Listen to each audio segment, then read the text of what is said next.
This ABC15 Flash Briefing is sponsored by Sanders & Ford. All roads lead to Sanders & Ford. I'm Faye Fredericks with your top stories from ABC15 Arizona. Developing Tuesday, police investigating what caused a deadly crash outside Apollo High School around 4 this morning. School is near 47th Avenue in Northern and Glendale. The Cliff Castle chopper up over the scene as roads were closed for several hours, and some students had a tough time getting to school. Police say a man and a woman in one vehicle were killed. Another person in the other car had minor injuries. One of those cars going through a fence on school property. An update now on the Hollywood writers' strike. Leaders of the Writers Guild of America approving a deal with the studios, ending a nearly 5-month work stoppage. But the deal comes just as another strike against major video game companies could emerge. SAG-AFTRA members voting in favor of a strike authorization against the video game industry, hoping to address issues like compensation and what they call exploitive uses of AI. Strike authorization does not necessarily mean a strike will actually happen. Meanwhile, the actors' strike continues with no immediate talks planned. As President Biden prepares to make his third trip to Arizona as president, border officials are calling for real, impactful change. Cochise County Sheriff Mark Daniels talking to our news partners at KTAR, saying he wants to give the president a tour of drop-off points. That's where migrants are being left on the side of the road to wait for a bus. To see that and tell me how inhumane that is. These people have no idea they're in Cochise County, even know what Cochise County is. And they have no water, they have no food, they have nothing to survive on. Border Patrol numbers show the Tucson sector has been leading the nation with the most illegal border crossings since May. Last month alone, agents reported nearly 49,000 encounters. There are people less fortunate than other people. It's harder for them to get stuff for their kids and stuff like that.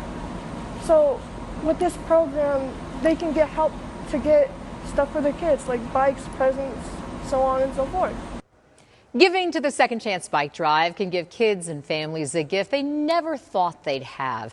Right now, you can donate a new or used bike or money to help fix up those older bikes at the bike shop at St. Vincent de Paul. Just drop off your donations to any Earnhardt Auto Center location or send in money online at abc15.com/bike.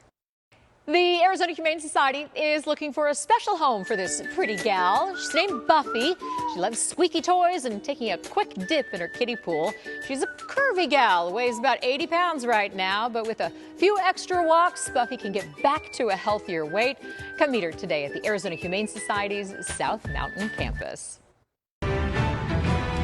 Even teens and tech-savvy young adults can be taken in by online scams. New study from the online investigative service Social Catfish shows over the last 5 years, people 20 and younger were duped at a faster rate than senior citizens.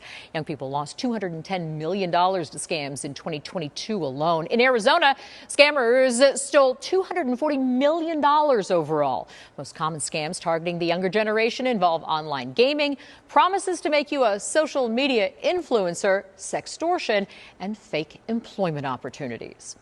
18 to 34, there's a lot of job seekers there too. Maybe you post your resume on, one of the platforms and then all of a sudden you're getting, different kinds of offers in your email. Tech security experts recommend researching a company before responding to an online job posting and reporting anything suspicious to the Better Business Bureau and the Federal Trade Commission. Hey there, everyone. Tracking your most accurate forecast. I'm meteorologist Jorge Torres. We are not done yet with that possibility of record-setting heat for your Wednesday. Starting off with temperatures in the upper 70s in the morning here in the valley, heating up to 99 at midday and topping out at 106 degrees, just shy of the all-time record of 107 set back in 2009. And we do expect those temperatures to still be sizzling for at least a few more days as a ridge of high pressure is right on top of the southwest. But beginning this weekend, the winds will pick up ahead of our first fall storm of the season, which will bring with it, finally, a taste of fall with cooler temperatures on the way, especially by Sunday into early next week. Here's your 7-day forecast. We go from 106 on Wednesday to 103 on Thursday with some breezy conditions all the way through at least the early part of the weekend.